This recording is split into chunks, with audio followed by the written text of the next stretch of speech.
Welcome to our Let's Play Music Parent Orientation. We're looking forward to an excellent year this year, and we have some things in common with all 3 years that we'd like to discuss together. Let's Play Music is a paramount program for developing the complete musician. It is a program. It's not just homespun lessons or a class that a teacher is just coming up with stuff. And even if a teacher is well thought out, talented, educated, and planned, I doubt they can compare to Let's Play Music research-based curriculum, which has gone through many changes for improvement. We are set apart from others in that we are an established, systemized program with defined goals. And each Let's Play Music class is so detailed and sequential to build skill and carefully develop a child. We have been making musicians for over 15 years with specified lesson plans, theory, assignments, piano technique, and classical music studies systematically presented and disguised as fun. Let's Play Music develops the complete musician. We teach theory, rhythm, harmony, keyboard skills, staff reading, classical form dictation, composition, etc. You are in great hands. We teach from the philosophies of musical geniuses. Kodai taught about solfege and hand signs. He taught about folk music being the mother tongue for teaching music. Orff taught about full body involvement, and he used barred instruments like our tone bells. Dalcroze used a method called eurythmics, or full body involvement, to teach musical concepts. And Gordon also developed audiation, hearing music in your head. We follow the 9 standards for music education set forth by the National Association for Music Education, which is NSME. They are among the world's largest arts organizations for education. And they're the only association that addresses all aspects of music education. Well, guess what? Let's Play Music is super impressive and well worth your time and attention and money because we are able to teach all the standards for music education. Traditionally, we would start piano lessons around age 7 to 9. But if you take a look at the music learning window, by age 8 or 9, the best years for acquiring music, just like acquiring language, are already coming to a close. However, children at this same age are just starting to really develop finger strength and dexterity, and they should by now have letter skills solidly in place. Let's Play Music solves the dilemma by teaching children music during the peak of the music learning window, using research-based, age-appropriate methods that don't require fine motor skills and letter reading until later in the curriculum. And what does all of this mean? It develops musical aptitude. Your child will learn things that cause us as adults to say that a person is musically talented. Talent is taught, and musically talented people are so because of a musical environment at a young age. And research has shown that music skills or talent are more acquired than they are hereditary. Suzuki firmly believed and taught this philosophy ahead of any research, but from his heart, and dedicated his life to improving music education. And research continues to show that growth mindset and the belief that you can do hard things leads to children who are able to learn new concepts and acquire new skills. There are 6 sequential semesters in Let's Play Music: red balloons, blue bugs, green turtle shells, yellow Indians, purple magic, and orange roots. Here you can see a 3-year overview. Everything is layered and builds sequentially. Looking through the 3-year overview, some of you will have a musical background and will be blown away. Others may have no clue what these things mean, but don't worry, you will see it unfold this year as you watch your child grow. In the first year, we focus on internal music skills, singing in tune, keeping a beat, recognizing patterns and chords by ears, note relationships, and harmony skills. In the second year, we begin keyboard skills. We learn to self-accompany, add chords to a melody, and eventually play with both hands. In the third year, our focus is really about the complete musician, learning all the names of the notes on the staff, sight reading and improvising, ear training, dictation, playing chords in 5 different keys, transposing, rhythm and counting, chord theory and inversions, and composing an original piece of music. How are these skills best taught? Well, first of all, play is the pathway to learning. Let's play music. And in play, children are creative and flexible, and during play, failure is not a deterrent to trying again. And problem solving takes place through testing and evaluation. And play also contains repetition, which is essential to a child's security. And Dr. Suzuki said children learn abilities best when they are having fun. And he said use this as a weapon and repeatedly give them as much as they can do. And he also said happiness develops ability. And there once was a child in his family who had a learning disability, and his mother scolded him very much when he was 6. And she said that he would not remember what she taught him. And for some reason, the child could not remember the numbers 1 to 10. Well, Suzuki asked if he could work with the child. He made a game of it with dice he made from a piece of paper. And on each side, he wrote a number and rolled it. And whoever said the number first won. He would roll the dice. 1, I won, or 2. And he would go through, and in about 10 minutes, the child knew all his numbers and was very engaged in the game. And his mother would not believe it. So immediately after they had played and Dr. Suzuki told him he knew all his numbers, they showed the demonstration to the mother, and she was amazed. He was tested again to show his mom, and it amazed everyone. He knew all his numbers from 1 to 10 in just 10 minutes because play is the vehicle they used. We will also teach through full body movement, and the more senses a child uses in learning process, the better they will internalize the concept. We will involve the body as much as possible. Our curriculum is built upon the fact that experience precedes learning. We experience concepts before we label them. For example, in the first year we sing Bill Grogan's Goat and hold out a note with our voices and feel the internal beats by clapping or blinking 4 times. Not until several semesters later do we learn that a note that gets 4 beats is called a whole note. But it's an easy concept that fits in our paradigm because we've already been experiencing it for 3 years. Also, in Let's Play Music, we believe we use music to teach music. We are unique in that the lyrics of our songs actually teach musical concepts. This answers why you are here today. The learning circle. And without one, the circle would be incomplete and the learning will fail. The parent is as important as the teacher and the student. And Suzuki said the fate of a child is in the hands of his parents, and the responsibility for education is in the home. The parent reinforces concepts taught in class, and young children will assimilate concepts introduced in class only if they experience repetition and consistency at home during the week. And this explains how to receive the full benefits of the program, and that includes you and what you do at home after class. And in case you thought we are all your child needs for their success in this program, that is wrong, and you are vital to your child's success. First, let's talk about the parent's responsibility in class. You are responsible to attend class with your child in the first year, every odd-numbered lesson or every other class, and in the second and third years, once per month. During class, you are learning how to practice with your child at home. It's kind of a 2-for-1 because you're both learning at the same time. The blind cannot lead the blind. In class, you can be an example of musical enjoyment for your child because they will model your enthusiasm.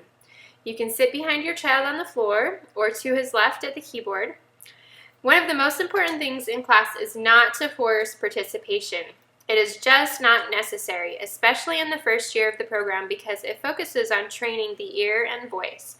And whether their little fingers did a certain activity or not, they were in class watching and singing and hearing others. We want them to have freedom of expression. We do want them participating on the keyboards, especially when we are trying a new skill for the first time. Yet even then, still don't force your child. We want everything to be a positive and non-pressure environment. So be their greatest cheerleader, not their enforcer. Also in class, don't repeat the teacher's instructions.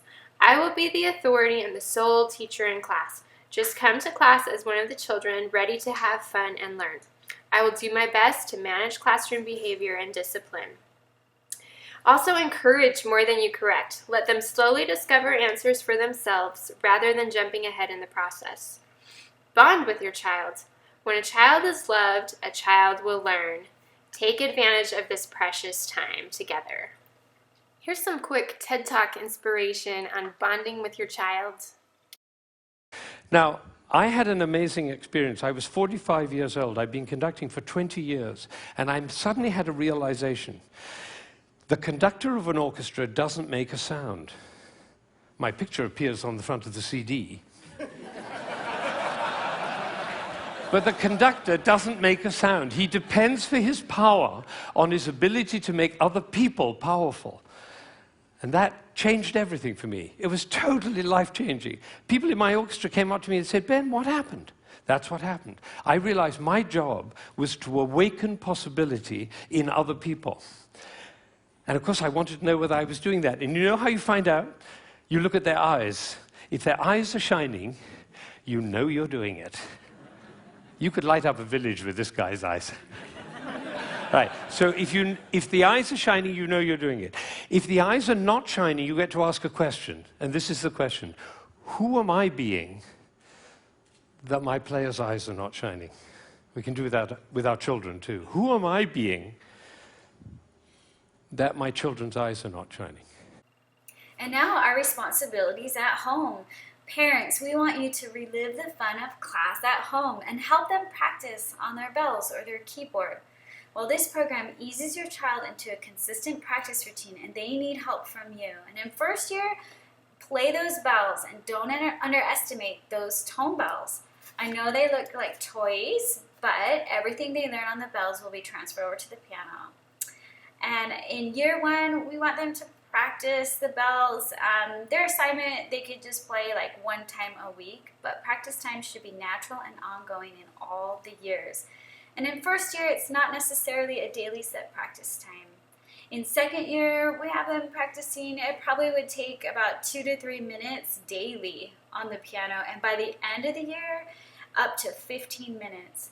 And unlike year one, we want the children to touch on each song or activity each day. And in third year, they start at about 10 to 15 minutes in the beginning. This is their daily practice time, and then they work up to 20 minutes by the end of the semester.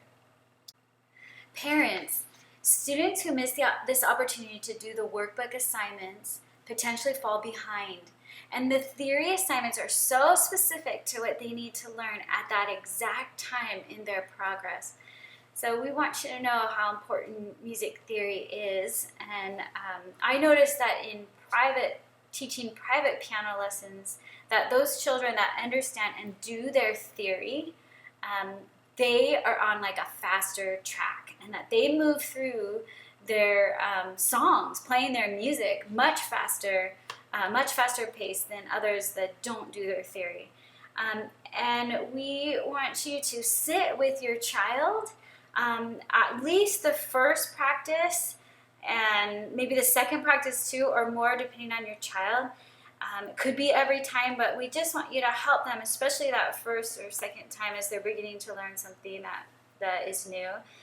Plan for consistency and have a backup plan for flexibility. Do not let them practice one piano piece one day and another the next. They need to practice each piece assigned each day. We want distributed practice because there is something to be said about repetition at home and about our memory. And in 1959, a very important discovery was made about our brain's memory. Our capacity to store information in our memory is severely limited and susceptible to gross forgetting if we do not have the opportunity to rehearse the information. So the key factor in what makes smart students is just rehearsing lots. If not rehearsed, there is a likely decay, or it's masked by other information, or it's displaced. So they also found that distributed practice over time is better than massed practice.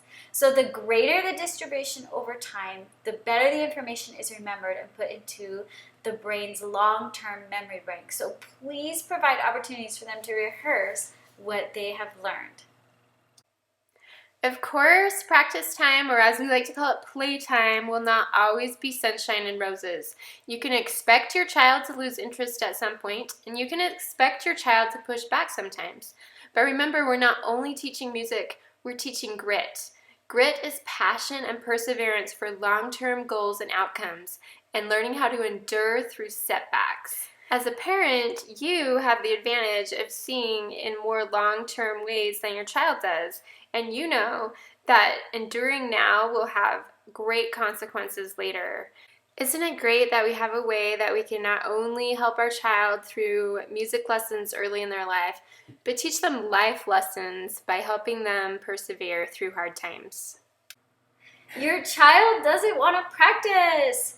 Here are some tips to help you when you experience that pushback. So consider the time, the place, the style, and the attitude with which you approach practice. Are you playing? Is it fun?